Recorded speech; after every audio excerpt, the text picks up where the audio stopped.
And so another week of service at Westminster draws to a close. When I looked at the agenda this week, I thought it was going to be a lighter week, but as so often it turned out to be quite different. The highlight for me was putting the Prime Minister on the back foot on the issue of a trade deal with the United States of America.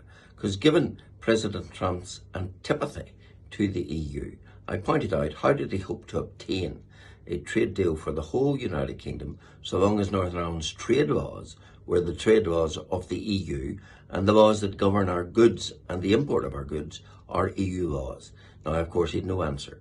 And maybe the answer lay in what I also asked him was the truth that he really only intended a trade deal for GB, which would further ostracise Northern Ireland from the Union. These are vital issues, and as President Trump comes into office, I do trust that he will take a stand against the EU and in favour of national sovereignty. And if he does, then he could not do a trade deal which sees Northern Ireland ostracised, but instead would need to see Northern Ireland freed from the shackles of EU law. And of course, in the Commons this week, we had another illustration of that shackling of EU law in the announcement that for GB, there is, because of foot and mouth in Germany, a GB-wide ban on food products and animals from Germany.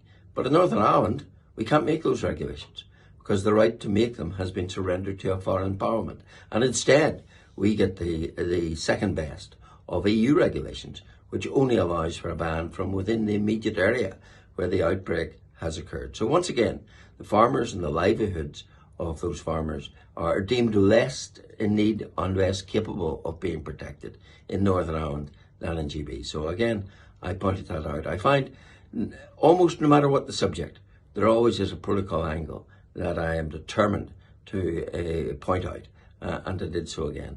I also had the opportunity to examine the Foreign Secretary's visit to China and to explore just how far she raised issues such as the concerning influence across the United Kingdom of the Confucius Institute, which is a body linked to particularly to the Ulster University, whose staff are Chinese government paid and who are only staff because they have been vetted for their loyalty to the Communist Party in China. Another issue of ongoing concern. Also this week, outside of the Chamber, I was pleased to meet our new Veterans Commissioner, Mr. David Johnson, and to discuss with him issues affecting those to whom we owe the most, our veterans in Northern Ireland, and look forward to a continuing dialogue in that area. So many more issues embraced today, this week, and many more to come. So that's it from this week in Westminster.